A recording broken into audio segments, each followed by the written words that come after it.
Welcome, History 102, to this week's lecture, Chapter 26 of Foner's Give Me Liberty, 6th edition, The Conservative Turn, 1969 to 1988. On October 27, 1964, Ronald Reagan, a well-known movie star, stood before a Los Angeles audience to campaign for Republican presidential nominee Barry Goldwater. The nation, Reagan warned, faced a crossroads in the struggle for liberty.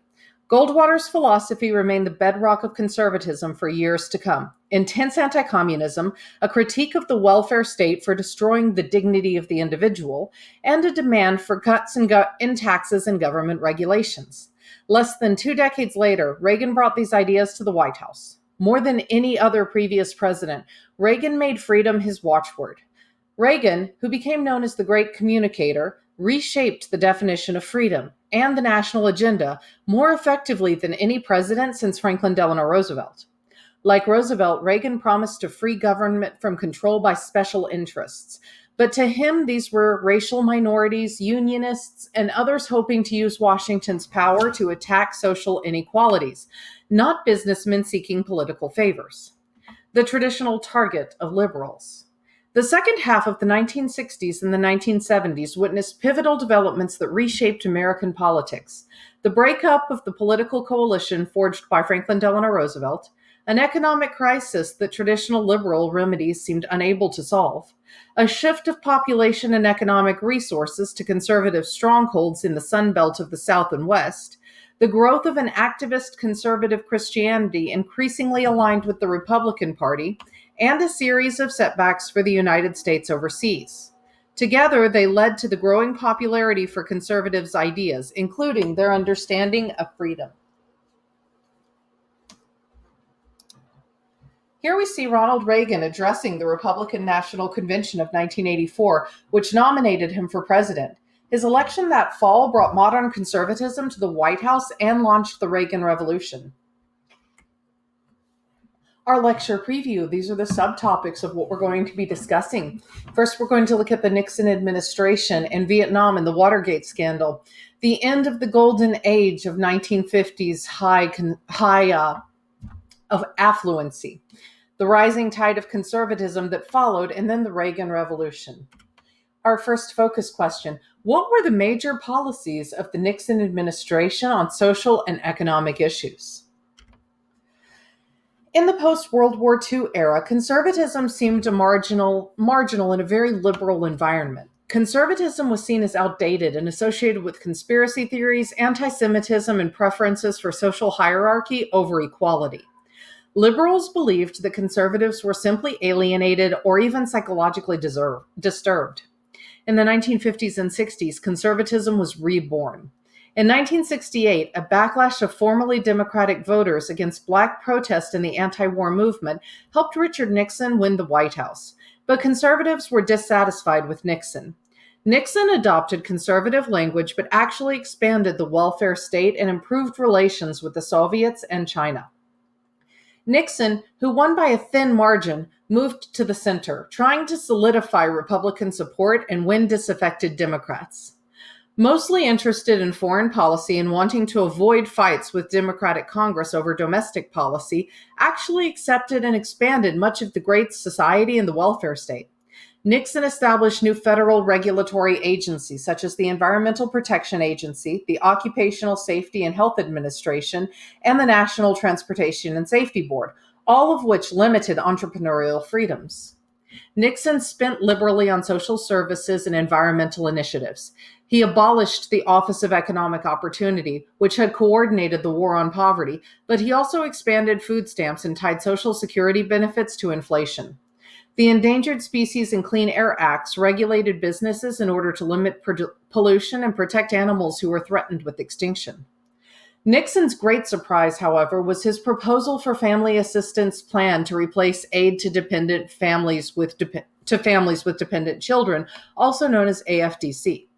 Under his plan, the federal government would guarantee a minimum income for all Americans. AFDC, known as welfare, gave aid, usually quite limited, to poor families who met local eligibility requirements. Originally a New Deal program that helped mostly white poor, welfare came to be associated with blacks, who by 1970 comprised half of all welfare recipients. AFDC roles expanded in the 1960s, particularly because of relaxed federal eligibility standards. These relaxed standards stemmed from an increase in births to unmarried women, which produced a sharp rise in the number of poor female headed households. Conservative politicians now attacked welfare recipients as people who wanted to live off of honest taxpayers rather than work. But Nixon's plan for a guaranteed annual income, too radical for conservatives and not enough for liberals, did not pass Congress. Nixon's racial policy was ambiguous. He nominated for the Supreme Court conservative Southern jurists who favored segregation to win over the white South, but the Senate rejected them. The courts lost patience with Southern delays in enforcing civil rights laws and finally forced Southern schools to desegregate. Briefly, Nixon also embraced affirmative action programs to raise minority employment. Nixon expanded Johnson's efforts to require federal contractors to hire minorities, but Nixon wanted the affirmative action program as a way to fight inflation by weakening the power of building trade unions. He believed their control over the labor market hiked wages to unreasonable levels and increased construction costs. He hoped the plan would cause tensions between blacks and labor unions and that Republicans would benefit. Indeed, this is what happened. Trade unions of skilled construction workers with few black members strongly opposed Nixon's plan. Nixon hoped to win over blue-collar workers for the 1972 elections, and he quickly replaced his affirmative action plan with a program that did not require federal contractors to hire minorities. Even as he pursued his Southern strategy, President Nixon still courted black support. Here he meets with 3 African Americans in the White House, including football legend and actor Jim Brown, here dressed in white. Richard Nixon on the right and former Alabama Governor George Wallace met in an Honor America celebration in February of 1974. Nixon's Southern strategy sought to woo Wallace's supporters into the Republican Party. When Earl Warren retired as Chief Justice in 1969, Nixon replaced him with Warren Burger, an opponent of the Warren Court's judicial activism. Burger was expected to lead the Supreme Court in a conservative direction, but he surprised Nixon and others by initially expanding much of the Warren Court's jurisprudence. In 1971, the court approved plans to integrate Southern schools through busing, in which students were transported to other schools to make an integrated student body. Judges everywhere began to order busing, angering many white parents who wanted to keep their children in a majority white neighborhood school. Particularly bitter and violent protests broke out in Boston. In only a few years, the court reversed itself and abandoned efforts to wrest control of local schools or to bus students great distances to achieve integration. Rulings absolved Southern districts of the responsibility of enrolling non-white and often poor students from non-suburban neighborhoods. In 1973, the court ruled in a case out of Texas that the public schools did not have to be equally funded, creating a disparity in school funding based on class and race. By the 1990s, Northern public schools were more segregated than Southern schools. Efforts to gain more job opportunities for minorities also sparked bitter legal battles and white resentments. Many whites came to see affirmative action programs as reverse discrimination that violated the 14th Amendment by giving non-whites special advantages over whites. As affirmative action spread from blacks to include women, Latinos, Asian, and Native Americans, conservatives demanded that the Supreme Court ban such programs. The Supreme Court refused, but offered no consistent position. But the court proved more and more hostile to government affirmative action programs. In 1978, the court shot down a University of California admissions program that had set aside a quota of places for non-white medical students. The majority rejected the idea of quotas while ruling that race could be one factor among many in college admissions. The 1978 Regents of the University of California versus Bakke case is still the standard by which affirmative action programs are judged today. The social activism associated with the 1960s continued into the following decade. Increased activism demanding equal opportunities and treatment for people with disabilities resulted in the passage, unanimously in both houses of Congress, of the Rehabilitation Act of 1973, which prohibited discrimination on the basis of disability in programs conducted by federal agencies or receiving federal financial assistance, and in employment practice of federal contractors. Further efforts to enable persons with disabilities to participate fully in society followed.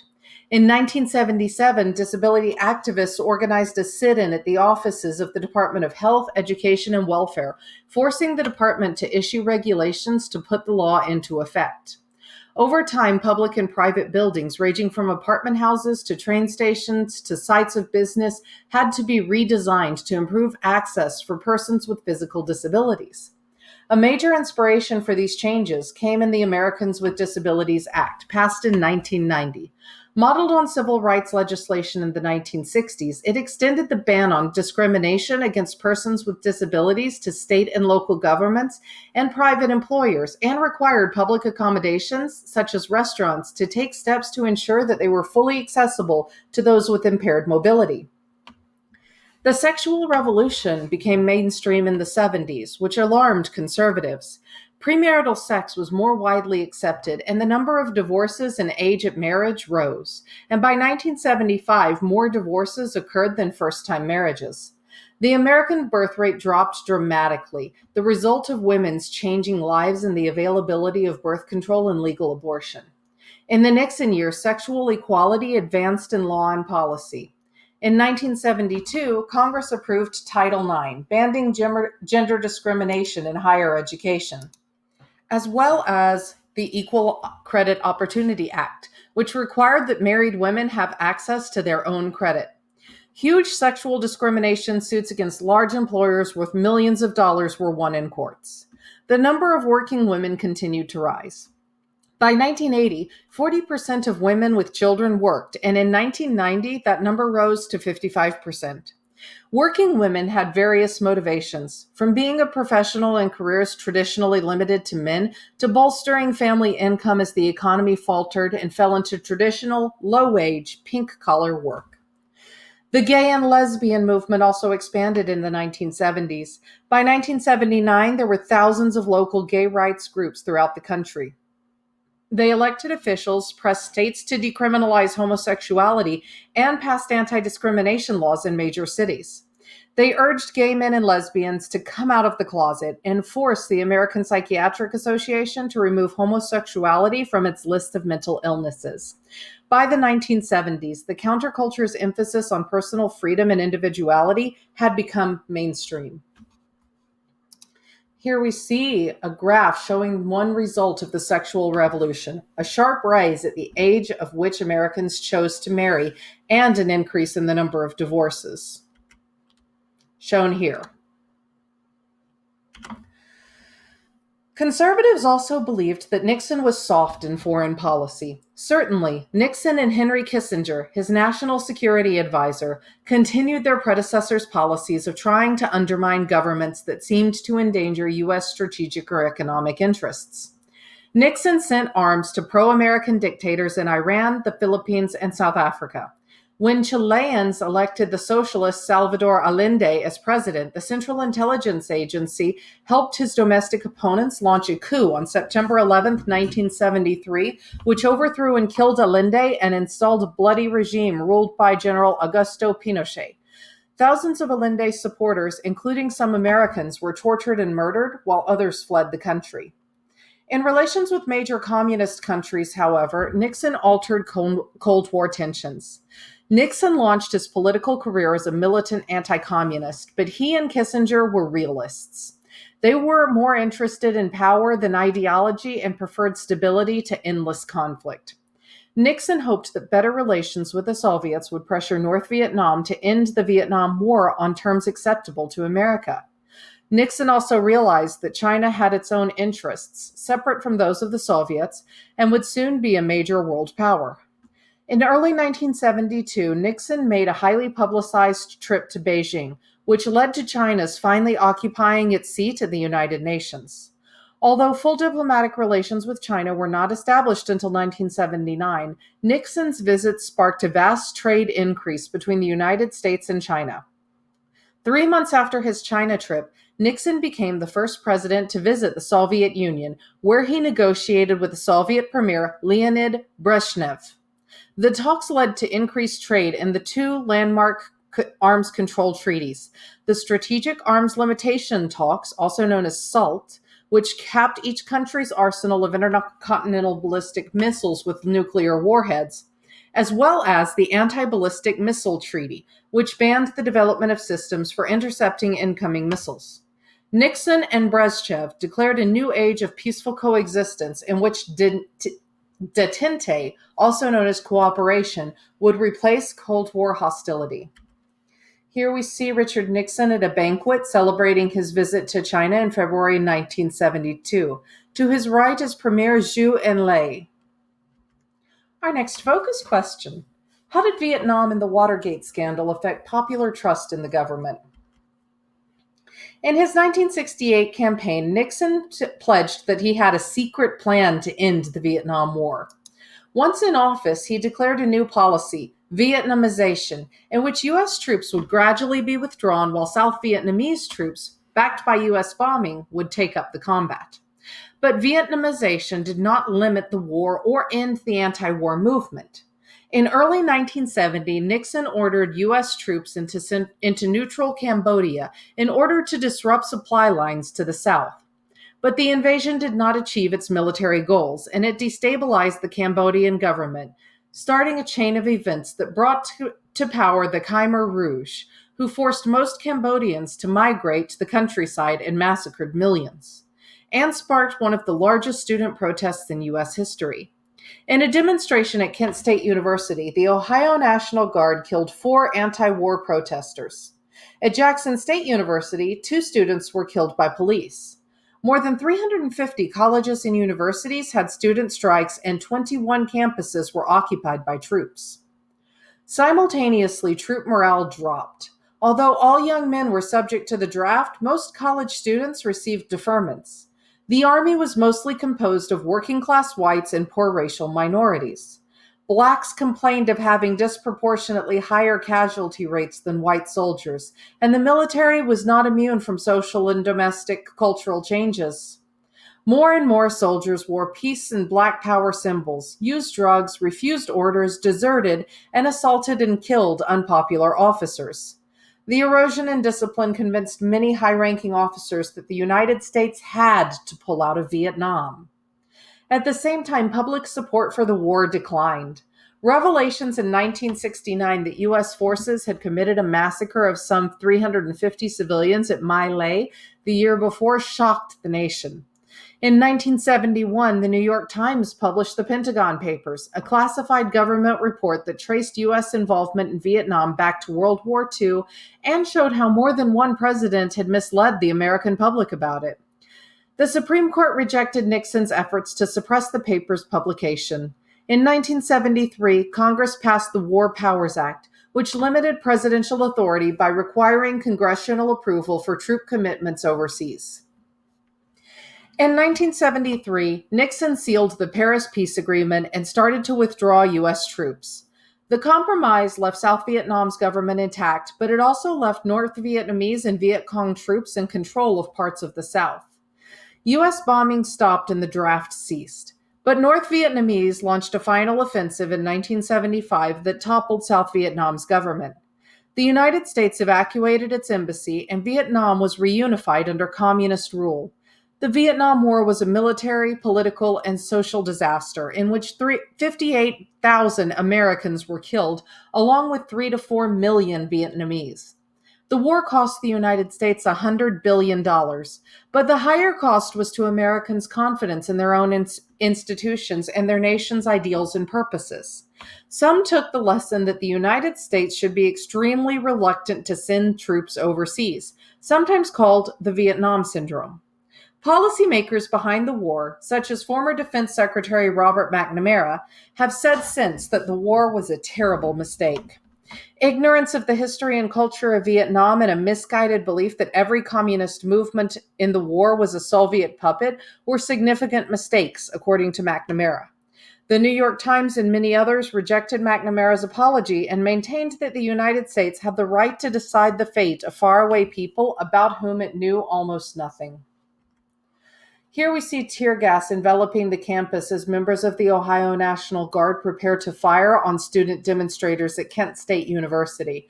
Shortly after this photo was taken, 4 students lay dead. Here we see students peering from a resident hall window, pockmarked by bullet holes at Jackson State University, a historically black university in Mississippi. 2 students were killed when police opened fire on the building, claiming that they were returning sniper fire. The event took place 11 days after the tragedy at Kent State University, but received much less attention. In 1971, one of the most dramatic demonstrations of the entire era, hundreds of veterans deposited on the steps of the Capitol medals they had received while fighting in Vietnam. To run against Nixon in 1972, Democrats chose Senator George McGovern, a liberal from South Dakota. George Wallace rallied the party's Southern and blue-collar base with a racial and populist appeal. McGovern, a strong opponent of the Vietnam War, won the nomination to the discomfort of the broad Democratic middle. Many voters stayed home or voted for Nixon. The loyalty of white Southerners and Northern white working-class voters to the party of FDR could no longer be taken for granted. Nixon's triumph was succeeded by disaster. Nixon was obsessed with secrecy and did not tolerate differences of opinion. He viewed his critics as national security threats and created an enemies list of unfriendly reporters, politicians, and celebrities. When the Pentagon Papers were published, Nixon established a special investigative unit in the White House known as the Plumbers to get information about Daniel Ellsberg, the former government official who had leaked the papers to the press. The Plumbers raided Ellsberg's psychiatrist's office to try to discredit Ellsberg. In June of 1972, 5 former employees of Nixon's re-election committee were caught breaking into the Democratic Party headquarters in the Watergate complex in Washington, D.C., and were arrested. The arrest did not affect the 1972 presidential campaign, but in 1973, the judge presiding over the prosecution of the Watergate Five tried to find out who was behind the break-in. Washington Post journalists revealed that persons close to Nixon had ordered the Watergate operation and tried to cover up Nixon's involvement. Congressional hearings soon revealed a wider pattern of wiretapping, break-ins, and attempts to sabotage political opponents. A special prosecutor appointed reluctantly by Nixon, Archibald Cox, demanded copies of the tapes that the president had made of his conversations. When Nixon offered for a chosen senator to hear the tapes instead of turning them over, Cox refused and was subsequently fired. Attorney General Elliot Richardson resigned in protests. These events were known as the Saturday Night Massacre and further undermined Nixon's standing. The Supreme Court ordered Nixon to provide them, reaffirming that presidents were not above the law. The scandal unfolded for weeks, and by mid-1974 it was obvious that Nixon had ordered at least the cover-up of the Watergate break-in, and it was unclear whether he'd ordered the break-in itself. In August of 1974, House Judiciary Committee voted to recommend that Nixon be impeached for conspiracy to obstruct justice. Nixon soon became the only president to resign. His presidency is the classic example of abuse of political power. In 1973, Nixon's vice president, Spiro Agnew, resigned after it was revealed he took bribes from construction firms. Nixon's attorney general and 2 aides were convicted of obstructing justice in the Watergate affair and went to jail. Nixon insisted that he had done nothing wrong and that the previous presidents also lied and conducted illegal activities. While not excusing Nixon, subsequent Senate hearings held by Frank Church of Idaho revealed a history of abusive actions by every Cold War-era president, including the Federal Bureau of Investigation spying on millions of Americans and disruptions of civil rights groups, and CIA covert operations to overthrow foreign governments, assassinate foreign leaders, and organize a secret army in Laos bordering Vietnam. The Church Committee revelations, along with Watergate, the Pentagon Papers, and the Vietnam War, seriously eroded Americans' confidence in their government. Congress soon placed restrictions on the FBI and CIA, which banned spying on American citizens and overseas covert operations without congressional knowledge. Congress also strengthened the Freedom of Information Act, first enacted in 1966. Since 1974, the FOIA has allowed access to millions of pages of records of federal agencies. While liberals celebrated Nixon's downfall, they did not realize that liberalism itself, the idea that the government could be trusted to take positive action to solve social problems and promote the public good and individual freedom, was damaged in these events. These events contributed greatly to a growing public belief that a powerful central government could not be trusted, and it distracted Americans from the looming economic crisis that shook America in the 1970s. This is a campaign poster from the 1972 election, but it doesn't even name Richard Nixon, referring to him only as the president. It includes images of some of his accomplishments, including pursuing Dente with China at the bottom and the Soviet Union above and to the left. Here we see beat poet Allen Ginsberg and feminist leader Bella Abzug, later elected to Congress from New York City, at the 1972 Democratic National Convention in Miami Beach. Their presence illustrated the growing role of counterculture and new social movements in the party, to the dismay of the traditional leaders. This is Herbert Bloch's 1973 cartoon depicting Americans' disbelief at the revelations related to the Watergate scandal unfolding in Washington, D.C. Seems familiar. Our third focus question: in what ways did the opportunities of most Americans diminish in the 70s? In the 1970s, the post-war economic expansion and consumer prosperity ended, followed by slow growth and high inflation. The end of capitalism's golden age was caused by many factors, with a booming economy driven in part by a military-industrial complex. Administrations had not realized how the Cold War might have less positive economic consequences. To check the Soviets, the United States had promoted economic reconstruction of Germany and Japan and supported new manufacturing in places like South Korea and Taiwan. It encouraged American companies to invest overseas and didn't complain when allies protected their own industries while seeking unrestricted access to U.S. markets. Steel imports, for example, devastated the American steel industry, and the strong dollar tied to the gold standard by the 1944 Bretton Woods Agreement made it harder to sell goods overseas. In 1971, for the first time in the 20th century, the United States had a trade deficit, meaning we were importing more goods than we were exporting. By 1980, almost all goods produced in the United States were competing with foreign-made products, and a number of manufacturing workers had declined to 28%, where it had been 38% in 1960. The Vietnam War produced higher federal deficits and rising inflation. In 1971, Nixon announced a radical departure in economic policy. He took the United States off of the gold standard, ending the Bretton Woods Agreement that had fixed the value of the dollar and currencies in gold. From now on, world currencies floated in relation to one another, their worth determined not by treaty but by international currency markets.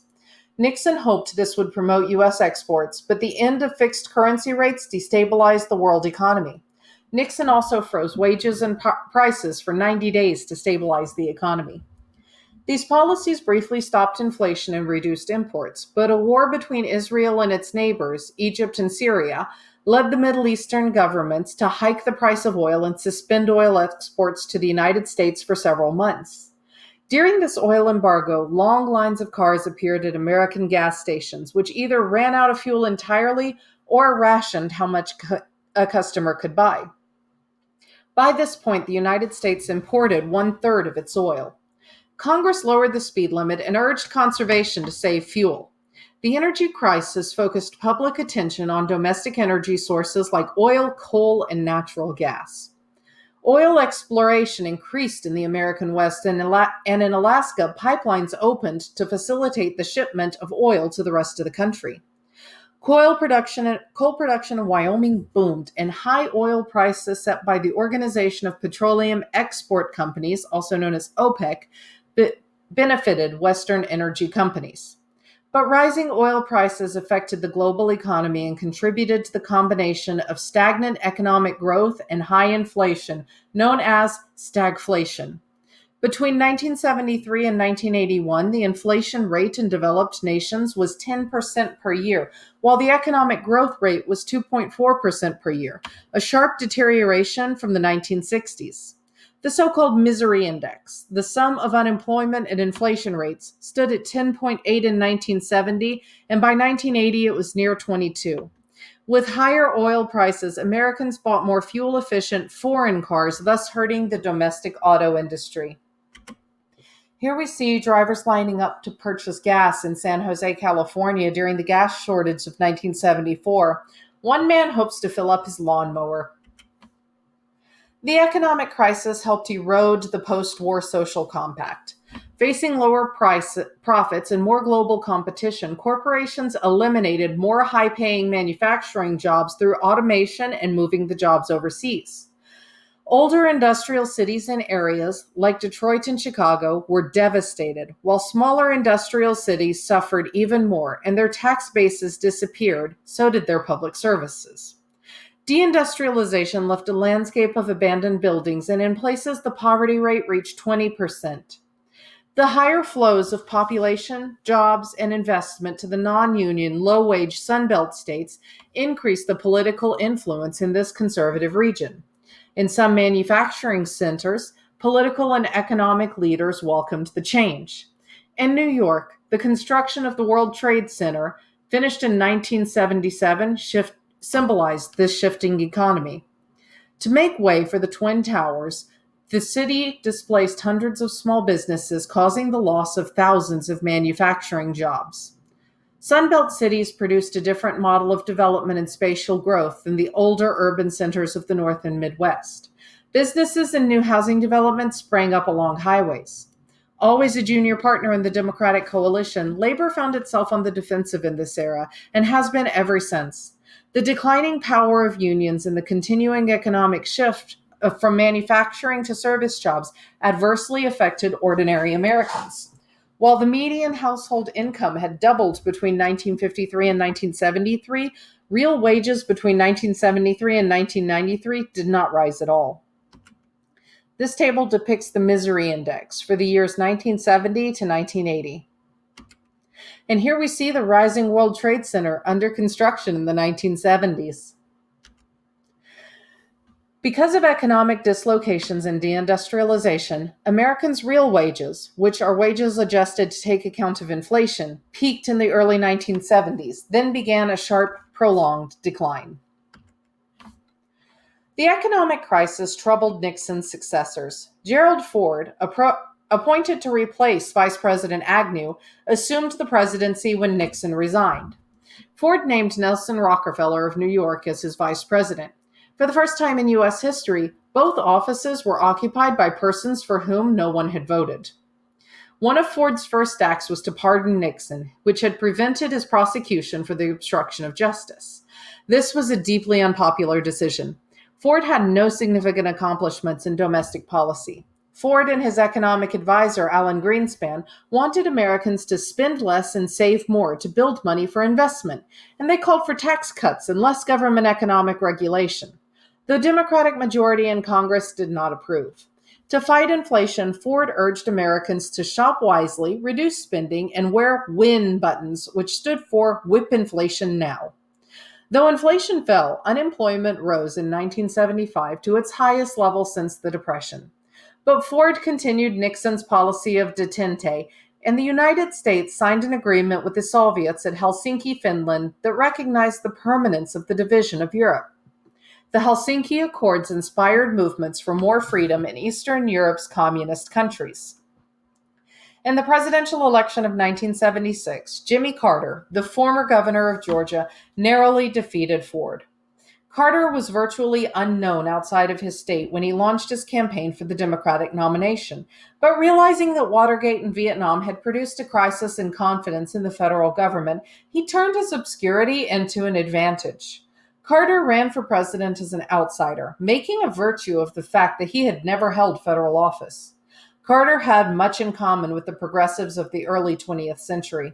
His passions were making government more efficient, protecting the environment, and raising the moral tone of politics. Unlike the progressives, however, he embraced the aspiration of Black Americans and appointed an unprecedented number of blacks to important positions. The Democratic Party found itself ill equipped to deal with this economic crisis. Although his party controlled both houses, Carter often found himself at odds with Congress. He viewed inflation, not unemployment, as the country's main economic problem. To combat it, he promoted cuts in spending on domestic programs. In the hopes that the increased competition would reduce prices, his administration enacted deregulation in the airline and trucking industries. Carter cut taxes for wealthier Americans and repealed usury laws, but inflation did not decline. Carter also believed that expanded use of nuclear energy could help reduce dependence on imported oil, but in 1979, the industry suffered a near fatal blow when an accident at the 3 Mile High Island plant in Pennsylvania released a large amount of radioactive steam into the atmosphere. The 3 Mile Island mishap reinforced fears about the environmental hazards associated with nuclear energy and put a halt to the industry's expansion. Carter seemed to be presiding over a period of national decline. President Gerald Ford tried to enlist Americans in his Whip Inflation Now program. It didn't succeed. This shows the presidential election of 1976, where Carter and Ford, it was almost an even split, 55 to 45, but Carter took it. And this is what flying used to look like. But the deregulation of the airline industry, it may have produced lower fares, but also a drastic decline in service. Before deregulation, this is what you could expect. But now, with prices fixed, airlines sought to attract customers by providing great service in all of the classes. But now, today, fares are low, but passengers are just jammed in like sardines, and we have to pay for every single thing: checked baggage, onboard meals, and even a packet of peanuts if you want it. The 1979 accident at 3 Mile Island nuclear plant in Pennsylvania brought a halt to the nuclear industry's expansion. Under Carter, a commitment to human rights defined U.S. foreign policy for the first time. Human rights groups in the 1970s that influenced Carter began to identify human rights violations not only by communist nations, but also U.S. allies, especially Latin American dictatorships that used death squads to kill political opponents. In 1978, Carter cut aid to the military dictatorship in Argentina, which, in the name of anti-communism, had launched a dirty war against its own citizens, kidnapping and murdering 10,000 to 30,000 people. As Argentina was an important U.S. ally, this shocked Latin American regimes dependent on American aid. By the end of his presidency, Carter had made human rights central to American foreign policy. He believed that in the post-Vietnam era, the U.S. should move away from Cold War assumptions and instead combat third world poverty, prevent the spread of nuclear weapons, and promote human rights. Carter also pardoned Vietnam-era draft resistors. Carter's emphasis on peaceful solutions to international problems brought some important results. In 1979, he brokered the Camp David Accords between Egypt and Israel. He improved Latin American affairs by promising to transfer control of the Panama Canal in 2000. He resisted calls to intervene against a left-wing revolution fighting Somoza, Nicaragua's dictator. He also cut military aid to the right-wing government of El Salvador, which had sponsored death squads. But despite criticisms from realists that his focus on human rights was damaging U.S. power in the world, Carter continued to pour billions into defense, and the United States continued to support allies with records of human rights violations, such as Guatemala, the Philippines, South Korea, and Iran. Here we see President Jimmy Carter in the center, with Egyptian President Anwar Sadat on the left and Israeli Prime Minister Menachem Begin on the right, celebrating the signing of the 1979 peace treaty between Israel and Egypt. U.S. support for Iran undid Carter's policies and administration. Iran, strategically located on the Soviet Union's southern border, was a major supplier of oil and an importer of U.S. military equipment. Carter's 1977 visit in support of the Shah, Iran's ruler, inspired more militant opposition, and in 1979, a popular revolution led by Muslim cleric Ayatollah Khomeini overthrew the Shah and declared Iran an Islamic republic. The Iranian Revolution marked a shift in opposition movements in the Middle East from socialism and Arab nationalism to religious fundamentalism. This had long-term consequences for America. When Carter allowed the deposed Shah to seek medical treatment in the United States, Khomeini's followers invaded the U.S. Embassy and seized dozens of hostages. They regained their freedom in January of 1981 on the day Carter's term ended, and the hostage crisis deeply hurt Carter's popularity. The invasion of Afghanistan in 1979 by the Soviets, who sought to reinforce a friendly government fighting an Islamic rebellion, also confronted Carter with a crisis. Over time, the Soviet foreign war in Afghanistan proved to be its own Vietnam, with high casualties and costs and mounting domestic dissatisfaction. At first, however, it seemed to indicate a decline in U.S. power. In response, President Carter announced the Carter Doctrine, declaring that the United States would use military force if necessary to protect its interests in the Persian Gulf. He retaliated against Soviets with boycotts and withdrawal from nuclear arms treaties. The United States also began to give arms and money to Islamic fundamentalist rebels in Afghanistan, which gave rise to the Taliban. In an unsuccessful attempt to bring down inflation, Carter abandoned the Keynesian economic policy of increased government spending and cut back on social spending and regulations, while projecting major increases in the military budget. By 1980, the Cold War was reinvigorated, and many of the conservative policies associated with his successor, Ronald Reagan, were already in place when Carter's presidency ended. These are the American hostages being paraded by their Iranian captors on the first day of the occupation of the American embassy in Tehran in 1979. Television gave extensive coverage to the plight of the hostages, leading many Americans to view the Carter administration as weak and inept. Our next focus question: what were the roots of the rise of conservatism in the 1970s? Domestic and international troubles in the 1970s made Americans anxious and emboldened conservatives. Economic crises made lower taxes, less government regulation, and social spending cuts to spur business investment seem appealing. Fears about declining U.S. world power led to calls for renewing the Cold War. The civil rights and sexual revolutions produced fear and resentment that eroded the Democratic coalition, and rising urban crime created calls for law and order. In the 1970s, conservatives abandoned overt opposition to Black struggles for racial justice, and confrontations of George Wallace were replaced by demands for local control and resistance to the federal government. The language of individual freedom appealed especially to growing numbers of mostly white suburbanites, leaving the cities and urban problems behind. The suburbs became the base of modern conservatism, but conservatives also organized at the grassroots level and organized to win local elections and to take local governments, even the school boards. One set of conservatives, the neoconservatives, turned against the federal government and liberalism, citing a decline in moral standards and respect for authority. They wanted to end welfare, decrease taxes and regulations, and return to fighting the Cold War. The rise of religious fundamentalism in the 1970s expanded conservatism base. More and more Americans embraced traditional religious values. While membership in mainstream Protestant denominations declined, evangelical churches flourished. Evangelical Christians were alienated from a culture that seemed to discount religion and promote immorality. They demanded a reversal of Supreme Court decisions that banned prayer in public schools, projected pornography as free speech, and legalized abortion.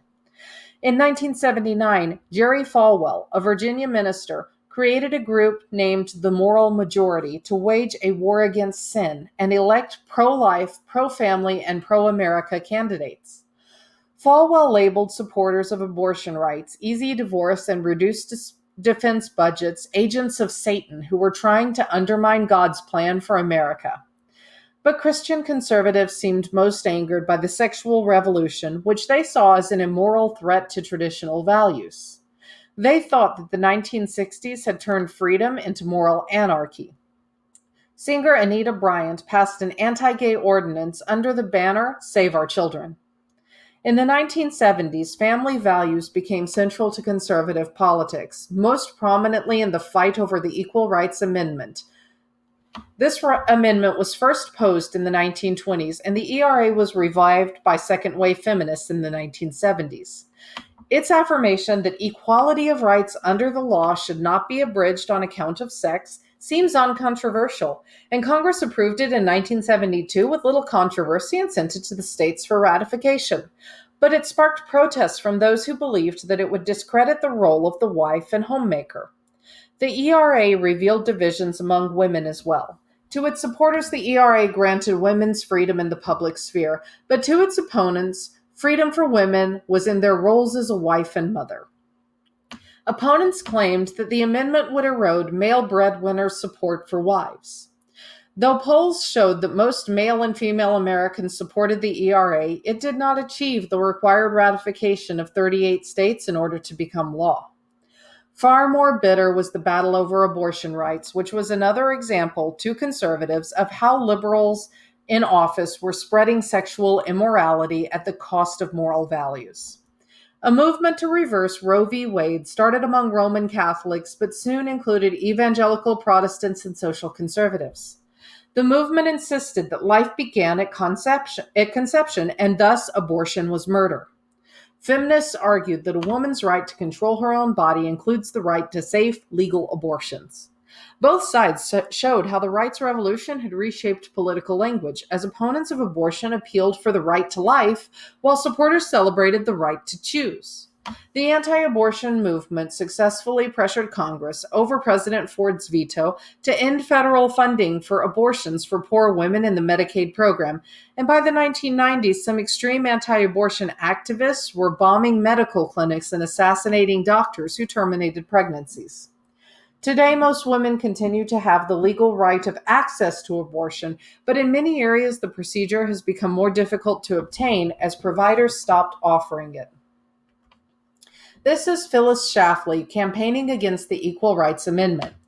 The activist pictured here leading a rally at the Illinois state capitol in 1978 was instrumental in grassroots organization of conservative men and women in opposition to the proposed Equal Rights Amendment to the Constitution, which would have barred all legal inequalities based on sex. She claimed that the amendment would take away the right to be a housewife. The amendment's defeat was a major victory for the conservative movement. This is a women's liberation march in Detroit in 1970 and highlights the issue of equal pay for equal work. At the time, women earned less than men in virtually every category of employment, and that has not changed to this day. This is the 1979 anti-abortion rally in Washington, D.C. on the 6th anniversary of the Supreme Court's decision in Roe v. Wade, which barred states from limiting a woman's right to terminate a pregnancy. Here we see demonstrators at a rally supporting abortion rights. With liberals unable to check deindustrialization and declining real wages, economic anxiety also fostered conservatism in politics. Unlike the Great Depression, economic crisis inspired a critique of government rather than business. But everywhere, the end of affluence and the rise of stagflation created support for conservatives who claimed that government regulations raised business costs and eliminated jobs. Economic crisis, in particular, spread support for lower taxes. Conservatives welcomed tax cuts as a way to both enhance profits and reduce resources for the government, thus preventing new social programs and reducing existing ones. Many Americans found taxes more burdensome as wage increases were canceled by inflation and pushed families into higher federal tax brackets.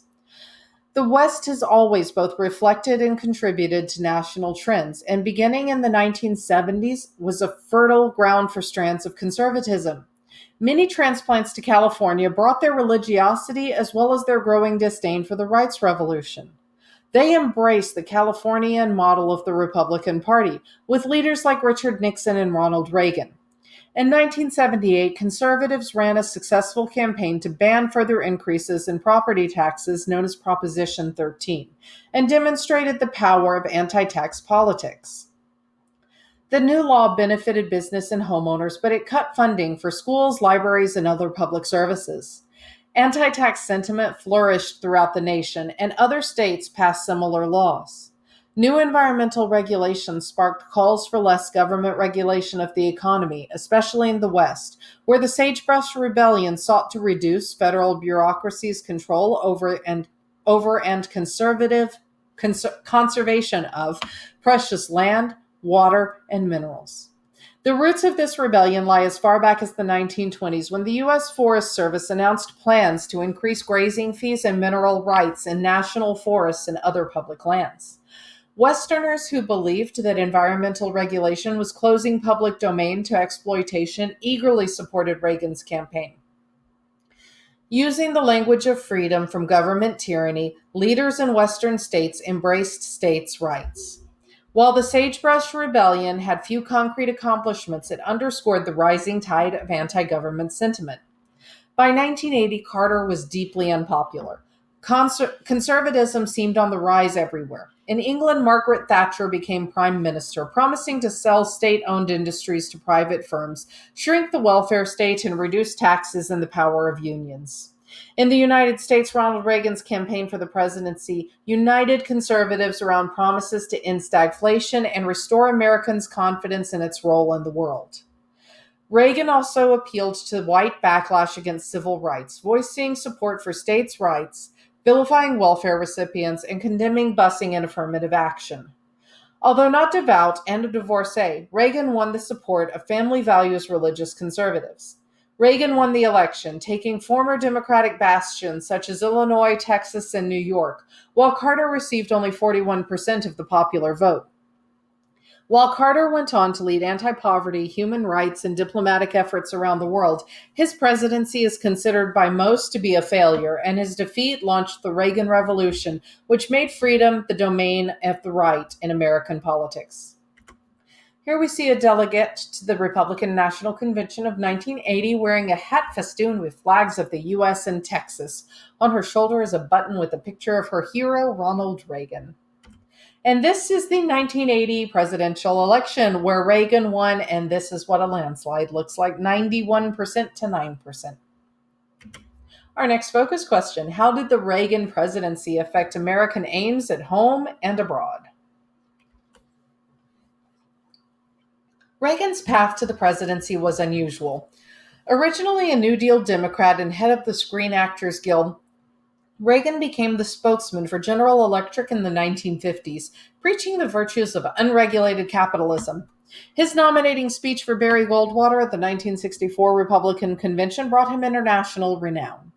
In 1966, he was elected California's governor, and in 1976, he challenged Ford for the Republican nomination and almost won it. But his victory in the 1980 election brought together old and new conservatives, Sunbelt suburbanites and urban working-class ethnics, anti-government crusaders and aggressive Cold Warriors, and libertarians and the Christian right.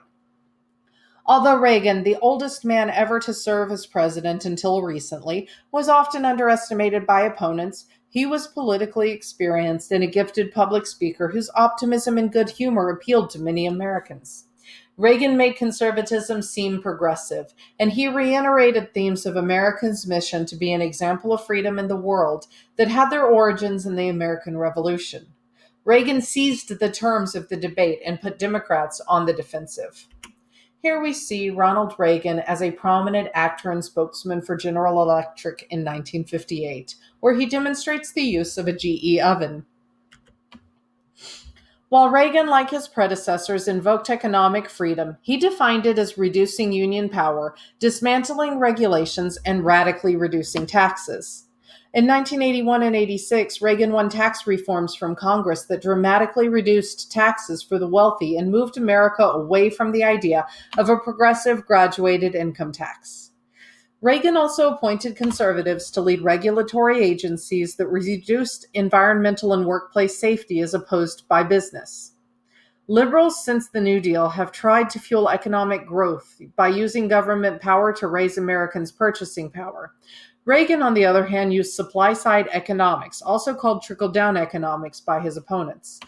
They relied on high interest rates to curb inflation and lower taxes for business and the wealthy to stimulate private investment. The policy assumed that cutting taxes would make Americans at all income levels work harder because they would get to keep more of what they earned, and that everyone would then benefit from increased business profits and a growing economy, which would raise government revenues despite lowering tax rates. Reagan also began an era of hostility between the government and labor unions. In 1981, when members of the Professional Air Traffic Controllers Association, also known as PATCO, went on strike in defiance of federal law, Reagan fired all of them and used the military to supervise air traffic until new controllers were trained. Reagan inspired many employers to launch anti-union offensives, and more businesses now hired workers to permanently replace those who had gone on strike. Manufacturing employment continued its long-term decline, further reducing union strength. When Reagan left office, both the service and retail sectors employed more Americans than manufacturing, and only 11% of non-government workers were union members. Reaganomics, as critics called the administration's policies, initially created the most severe recession since the 1930s, but a long period of economic expansion followed the recession of 1981 and 82. As employers reduced their workforce, shifted production overseas, and used new technologies, they became more profitable. Simultaneously, inflation dropped dramatically, in part because of greater oil production. The stock market rose, and despite a sharp drop in 1987, continued to climb. Here we see striking air traffic controllers on the picket line at an air traffic control center in upstate New York. President Reagan's firing of over 10,000 strikers launched a new anti-union offensive by both government and private employers. This photograph of the remains of the Bethlehem Steel Plant in Lackawanna, New York, which closed in 1982, depicts the aftermath of deindustrialization. Today, the site is a wind farm with 8 windmills helping to provide electricity for the city. A homeless St. Louis mother and her children, forced to live in their car, photographed in 1987. Reagan's policies, deindustrialization, and rising stock prices contributed to economic inequality.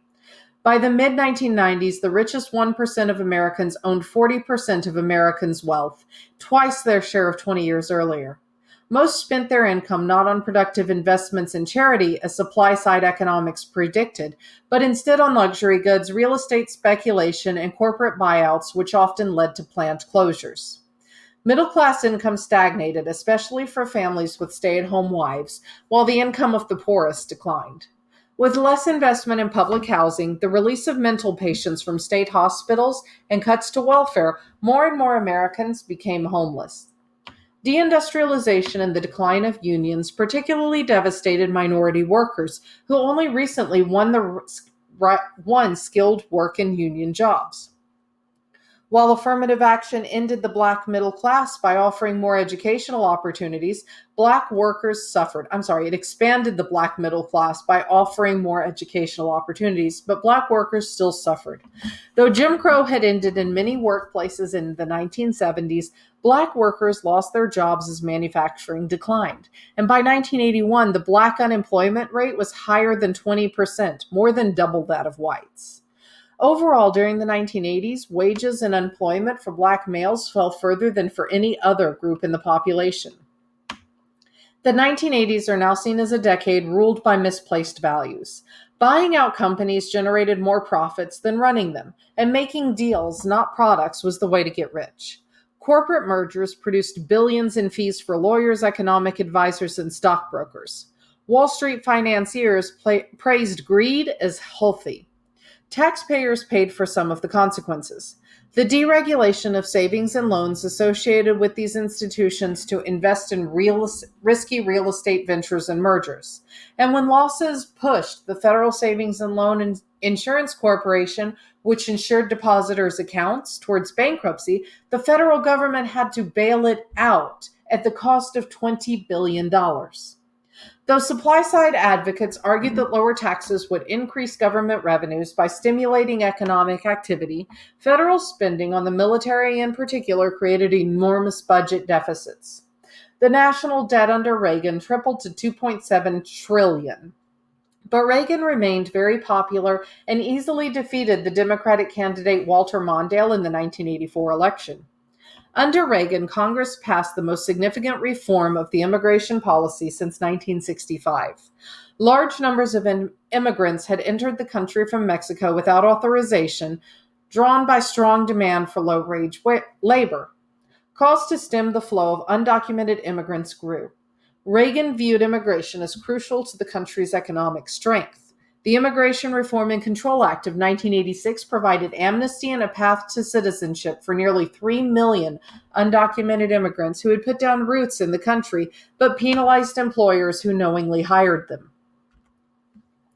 The wealthiest Americans' families benefited the most from the economic expansion of the 1980s, with the poorest 40% saw their real incomes decline. Real incomes indicates income adjusted to take account of inflation. In some ways, Reagan disappointed conservatives. While his administration sharply reduced programs such as food stamps and school lunches, it left intact core elements of the welfare state such as Social Security, Medicare, and Medicaid. Reagan also did little for the Christian right. Abortion remained legal, women continued to enter the labor force, and Reagan appointed the first female member of the Supreme Court, Sandra Day O'Connor. Reagan voiced support for constitutional amendments that would allow prayer in public schools, but the effort went nowhere. Nancy Reagan, the First Lady, launched a Just Say No campaign against illegal drug use, but it failed to stop the spread of crack, a cheap form of cocaine, in urban areas. And Reagan did little to halt affirmative action. If Reagan weakened the federal government's power to regulate business, he strengthened its role in crime control. Reagan built on initiatives begun during the Nixon administration, including increasing spending on policing and law enforcement and an expansion of the nation's prisons. In 1973, Nixon declared an all-out war on the global drug menace, but with little result. Reagan expanded on Nixon's tough-on-crime approach.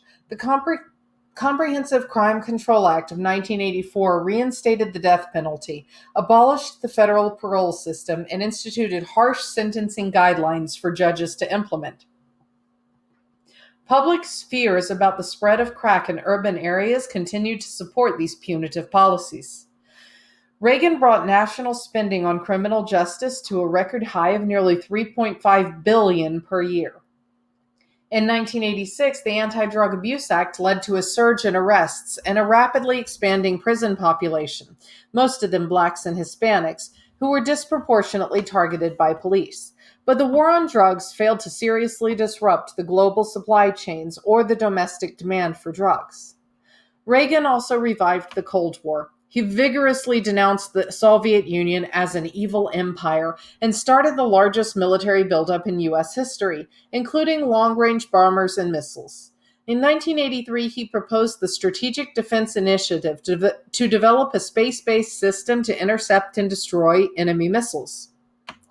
The idea, known as the Star Wars missile defense system, was not technologically feasible at the time, and if deployed, it would have violated the Anti-Ballistic Missile Treaty. But Reagan wanted to reassert America's world power. He pressed the North Atlantic Treaty Organization, NATO, into deploying short-range nuclear weapons in Europe.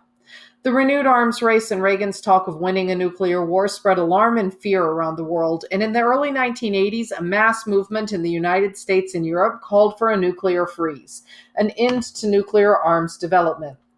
Reagan also wanted to end Americans' reluctance to commit U.S. forces overseas, which was a result of the Vietnam War. He sent troops to invade Grenada, a tiny Caribbean island, to remove a post-Castro government. He bombed Libya to retaliate against that government's alleged involvement in a terrorist attack in West Berlin. And in 1982, he sent U.S. Marines to Lebanon to keep the peace in a civil war, but quickly withdrew them after a bomb exploded at a U.S. barracks, killing 241 Americans. But Reagan preferred to achieve his objectives through military aid, not U.S. troops. He abandoned Carter's emphasis on human rights and affirmed that the United States should support authoritarian anti-communist regimes. Under Reagan, the government became closer to anti-communist dictatorships in Chile and South Africa. His administration also sent money and arms to the governments of El Salvador and Guatemala, whose armies and associated death squads committed atrocities against civilian opponents. Here we see First Lady Nancy Reagan promoting her Just Say No campaign against the use of drugs from 1986. Hollywood joined enthusiastically in the revived Cold War. This 1984 film, Red Dawn, depicted the Soviet invasion of the United States. As in the first part of the 20th century, the United States intervened frequently in the Caribbean and Central American countries during and immediately after the Cold War. U.S. involvement in Central America created the great scandal of Reagan's presidency, the Iran-Contra affair. In 1984, Congress banned military aid to the Contras, those in Nicaragua fighting the Sandinistas who in 1979 had ousted the U.S.-backed dictator Anastasio Somoza. In 1985, Reagan secretly authorized the sale of arms to Iran, then engaged in a war with Iraq, in order to get the release of American hostages held by Islamic groups in the Middle East. But the director of the CIA and Lieutenant Colonel Oliver North of the National Security Council diverted the funds from the arms sales to buy military supplies for the Contras in defiance of Congress. In 1987, the scheme was exposed in the media, and Congress held televised hearings that showed lying and violations of the law that recalled the Nixon era. 11 members of Reagan's administration were convicted of perjury or destroying documents or pled guilty before they were tried. Reagan denied knowledge of the scheme, but the affair undermined the public's confidence in him. Surprisingly, Reagan in his second term softened his anti-communism rhetoric and established good relationships with Soviet Premier Mikhail Gorbachev. Gorbachev came to power in 1985 and wanted to reform the Soviet Union's political system and reinvigorate its economy. The USSR had fallen far behind the United States in producing and distributing consumer goods and relied more and more on imports to feed itself. Gorbachev realized that the reforms that he wanted required cuts in military costs. Reagan was ready to negotiate, and they held a series of talks on arms control that concluded with agreements to reduce nuclear weapon stockpiles. In 1988, Gorbachev started to withdraw Soviet troops from Afghanistan. Reagan, despite starting his presidency as a Cold Warrior, left office repudiating his earlier militant anti-Soviet stance. This is President Reagan visiting Moscow in 1988, cementing his close relationship with Soviet leader Mikhail Gorbachev. They were photographed in Red Square. Reagan's presidency showed the contradictions of modern conservatism. Though he wanted to appeal to the religious right, the Reagan Revolution undermined traditional conservative values by inspiring speculation, business mergers, and investors to pursue profits at the cost of plant closings, job losses, and devastated communities. Deindustrialization, unemployment, and downward pressure on wages all threatened local traditions and family stability and undermined a common sense of national purpose by expanding income and wealth inequality. Because of the Iran-Contra and huge deficits, Reagan left office with a tarnished reputation, but few figures have so decisively reshaped American politics. Reagan's vice president, George H.W. Bush, defeated Michael Dukakis, the governor of Massachusetts, in the 1988 election, in part because Dukakis could not deny that he was a liberal, which now became a term of political abuse. Conservative ideas about the virtues of free markets and the evils of big government dominated the media and debates. Those receiving public aid were now seen not as unfortunate but as a burden on taxpayers. Democratic president of the 1990s, Bill Clinton, embraced many of these ideas. The 1988 election saw politics at new lows. Senator Gary Hart of Colorado, the Democratic frontrunner, dropped out of the race after a sexual affair was revealed. Both parties ran negative campaigns, and at the lowest point of the campaign were Republican television ads that said that Dukakis, as the governor of Massachusetts, had released from jail Willie Horton, a black murderer and rapist. Bush achieved a substantial victory, winning 54% of the popular vote, but the Democrats retained control of Congress. Here are the focus questions that we went over. I hope you've enjoyed this lecture.